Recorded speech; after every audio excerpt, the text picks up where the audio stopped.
गुरु ब्रह्मा गुरु विष्णु गुरुदेव महेश्वर गुरु साक्षात् परम ब्रह्म तस्मै श्री गुरुवे नमः।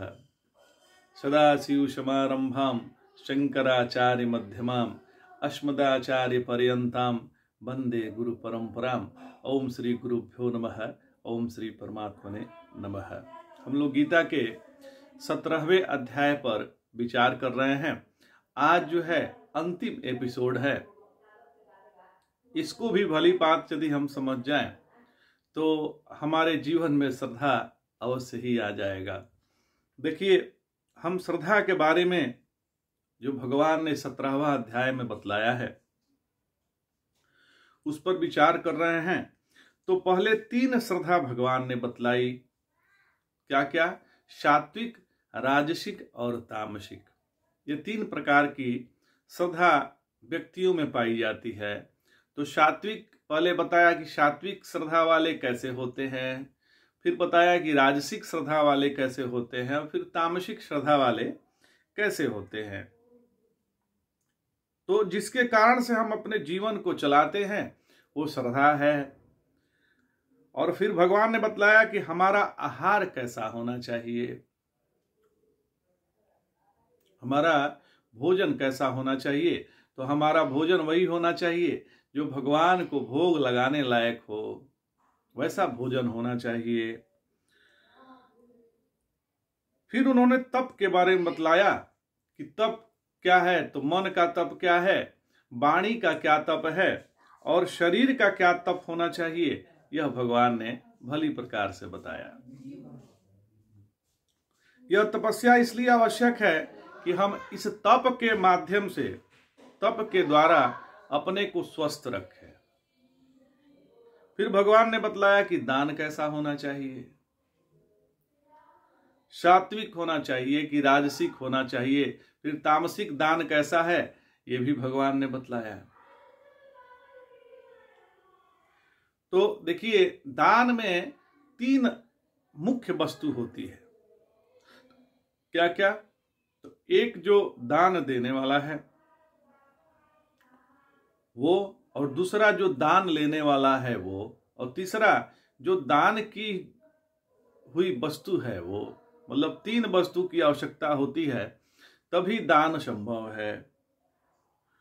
तो अब दान देते समय सबसे महत्व किसका हमने दिया है, यह बहुत महत्वपूर्ण है कि हमने आखिर महत्व किसका दिया है।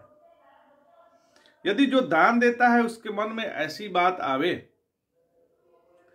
कि हम किसी को दान देकर किसी का भला होगा, हम भला कर रहे हैं, तो अब इसको 2 प्रकार से समझ लीजिए कि पहला, अब हम जिन जिन वस्तुओं का दान कर रहे हैं उन वस्तुओं के प्रति महत्वबुद्धि हमारे मन में है या नहीं है।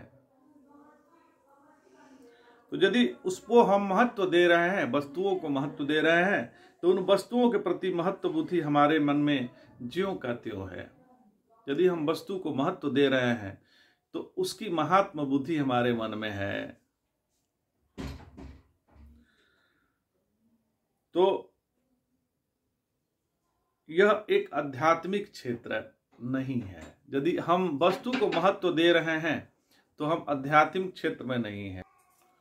तो यदि हम दान देते समय हम दान देने वाले वस्तु को महत्व दे रहे हैं तो हमारी अभी महात्म बुद्धि उसमें बनी हुई है।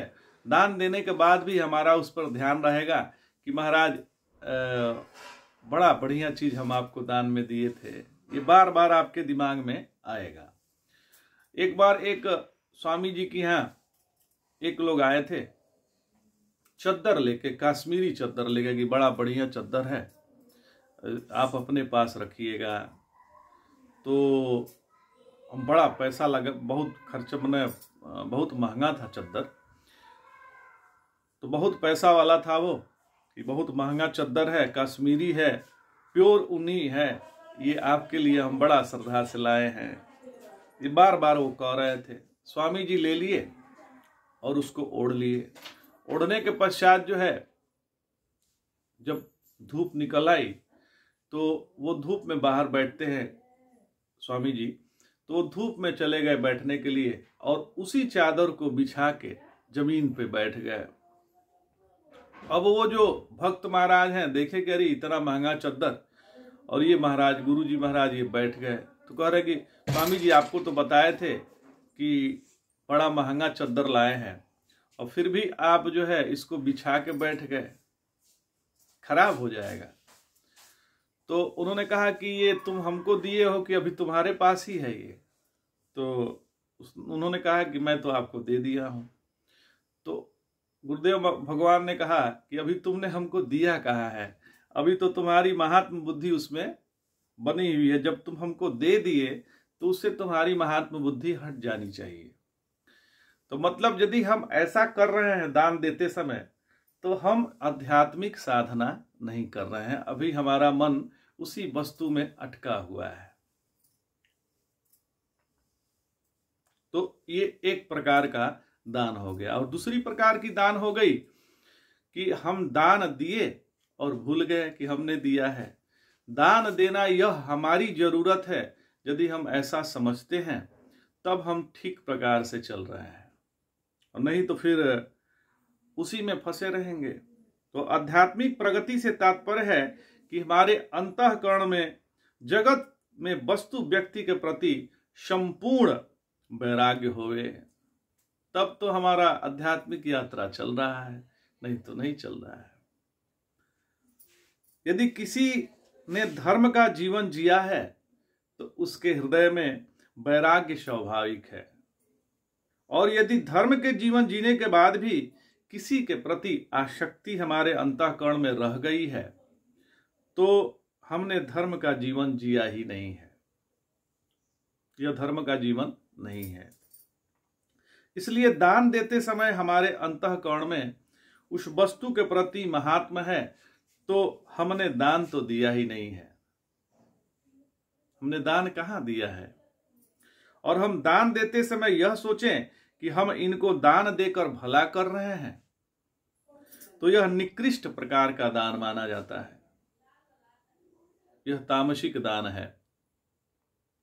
अब दूसरी बात, दान देने वाला व्यक्ति इस प्रकार से दान दे कि यह जो हम दान दे रहे हैं यह हमारी आवश्यकता है, तो इसे लेने वाले की आवश्यकता नहीं है, यह बहुत ही महत्व बात की है। मतलब जो लेने वाला है उसकी यह आवश्यकता नहीं है, यह हमारी आवश्यकता है। नारायण, यदि हम धर्म का जीवन जी रहे हैं और उसके बाद भी किसी के प्रति आसक्ति है,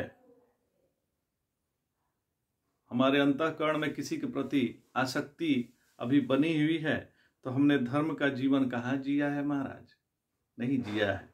इसलिए दान देते समय हमारे अंतःकरण में उस वस्तु के प्रति महात्म बुद्धि नहीं होना चाहिए, और हम दान देते समय यह सोचें कि हम इनको दान देकर भला कर रहे हैं, तो यह निकृष्ट प्रकार का दान हो गया। दान देना मतलब दान देना यह मेरी आवश्यकता है, ऐसा समझ होनी चाहिए। दान लेने वाले की यह आवश्यकता नहीं है, दान देने वाले की दान देना आवश्यकता है। तो ऐसा यदि समझ है तो हम जीवन अच्छा से जी रहे हैं, हमारे अंतःकरण में कोई अशुद्धि नहीं रह जाएगी। तो अब दूसरी बात है कि दान देने वाला व्यक्ति इस प्रकार से ध्यान दे कि यह जो दान है, हम जो दान दे रहे हैं, यह अपनी आवश्यकता है, तो इसे लेने की आवश्यकता नहीं है। यह बहुत ही महत्वपूर्ण बात है। दान देना हमारा धर्म है, इससे अपना भला होता है, किसी दूसरे का नहीं होता है।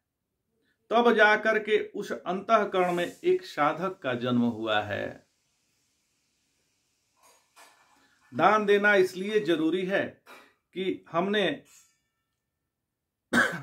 जो हमारी वस्तुओं के प्रति लगाव है, वस्तुओं के प्रति महात्म बुद्धि है, वस्तुओं के प्रति हमारी जो ममता है वह दूर हो जाए। तो हमने गुरुदेव भगवान से एक बार पूछा कि भगवान, आप कोई भी आता है आप उसको कुछ न कुछ दे देते हैं, इसका क्या कारण है? आप ऐसा क्यों करते हैं? तो गुरुदेव भगवान ने कहा कि देखो, हमारे पास लोग वस्तुओं लेके आते हैं, कोई ऐसा चीज लेके आएंगे कि जिससे हमारी आसक्ति उसमें बढ़ सकती है, तो हम उसको उठा के किसी और को दे देते हैं, क्योंकि वस्तुओं का संग्रह होगा तो उसमें थोड़ा ममत्व बुद्धि आ जाएगी, ममता आ जाएगी कि ये हमारा है, ये हमारा है। तो इससे हटने के लिए हम दूसरे को देते रहते हैं। तो देना चाहिए, ममता ना आ जाए, इसलिए वस्तुओं का दान देना चाहिए। तो यह किसी न किसी को हम दे देते हैं। तो दान देते समय श्रद्धा होना चाहिए, ये ध्यान रखें। देते समय आपका अंतःकरण शुद्ध होना चाहिए और श्रद्धा भाव से आप दान दें। तो यह जो दान श्रद्धा से दिया जाता है वह श्रेष्ठ होता है। लेकिन एक बात समझ जाइए कि दान से भी बड़ा श्रेष्ठ त्याग है। दान में वस्तु के प्रति ममत्व बुद्धि थोड़ी बहुत तो रहती ही है, कितना भी आप दान दें, थोड़ी वस्तुओं के प्रति तो ममता रहती ही है। लेकिन जब त्याग होता है तो त्याग श्रेष्ठ होता है, त्याग में ममत्व बुद्धि नहीं होती है। तो दान से त्याग श्रेष्ठ है आध्यात्मिक साधना के अनुसार। अब जैसे श्रद्धा करना चाहिए, जैसी आपकी श्रद्धा है वैसा ही आपका जीवन चल रहा है, वैसा ही आपका अंतःकरण रहेगा। जिस प्रकार की श्रद्धा रखेंगे आपका अंतःकरण उसी प्रकार से हो जाएगा। तो श्रद्धा जीवन में अत्यंत आवश्यक है। भगवान बतलाते हैं 23वें श्लोक में आगे की ओम तत्सत, यह भगवान का नाम है। इसे कोई भी कर्म करें, आप उसके पहले या अंत में ओम तत्सत कह दें तो वह पूर्ण माना जाता है। चाहे आप यज्ञ करिए, चाहे आप तप करिए, चाहे दान करिए, ओम तत्सत कहने से वह पूर्ण माना जाता है। ओम को प्रणव कहते हैं। इसको कहते, ओम पहला जो है एक पदा गायत्री है। गायत्री में केवल ओम बोला जाए तो एक पदा गायत्री उसको बोलते हैं। और द्विपदा गायत्री है सोहम, सोहम को द्विपदा गायत्री बोलते हैं। और जो हम लोग ओम भ्रुवः स्वः व्याहुति लगा के तत्सवितुर्वरेण्यम यह मंत्र का जो जप करते हैं, गायत्री संध्या वंदन करते हैं, यह त्रिपदा गायत्री है। तो यह तीन जो भगवान का नाम है ओम तत्सत, इसी से सब कुछ का निर्माण हुआ है। और इसलिए जो भी क्रिया हो, इस माने जो भी आप कर्म कर रहे हो, जो भी क्रिया हो रही हो, इसको कहने से वह पूरा माना जाता है, वह पूर्ण हो जाता है। तो नारायण जो सनातन धर्म को स्वीकार करते हैं, जो शास्त्रों के अनुसार जीवन को चलाते हैं, वो यज्ञ दान तप धर्म में ओम का उच्चारण करते हैं। ओम का तात्पर्य है हमें केवल ओम को नहीं ही पकड़ लेना, केवल ओम ओम मत कहते रहिए, इसको समझ लीजिए। क्योंकि इसको समझ लेंगे तो हम अच्छे से उसका उच्चारण कर सकते हैं। तो कई बार हम लोग ओम ओम कहने लगते हैं, ऐसा नहीं कहना चाहिए, यह उचित नहीं है।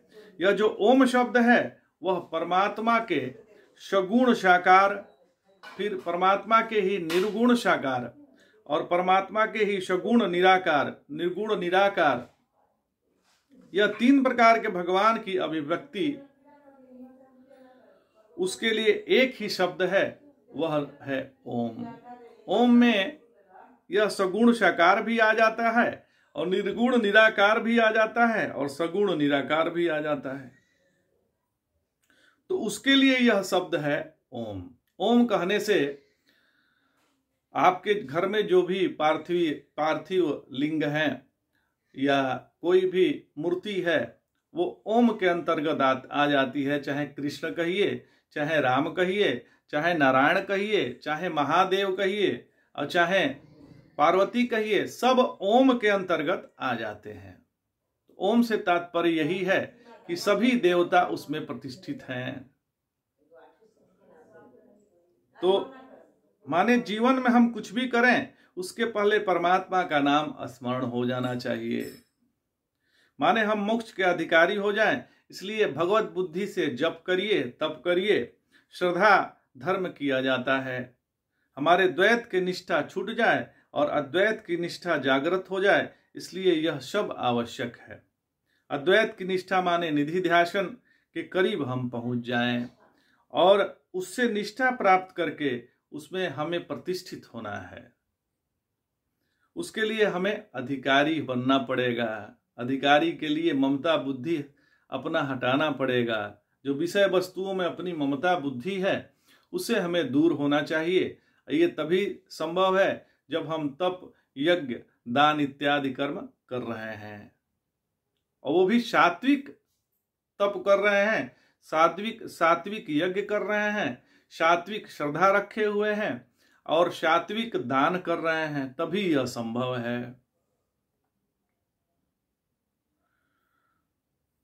और भगवान अंतिम श्लोक में कहते हैं, 28वां श्लोक लेते हैं, अश्रद्धया हुतम दतम तपस्तप्तम कृतम च यत् असदित्युच्यते पार्थ न च तत्प्रेत्य नो इह।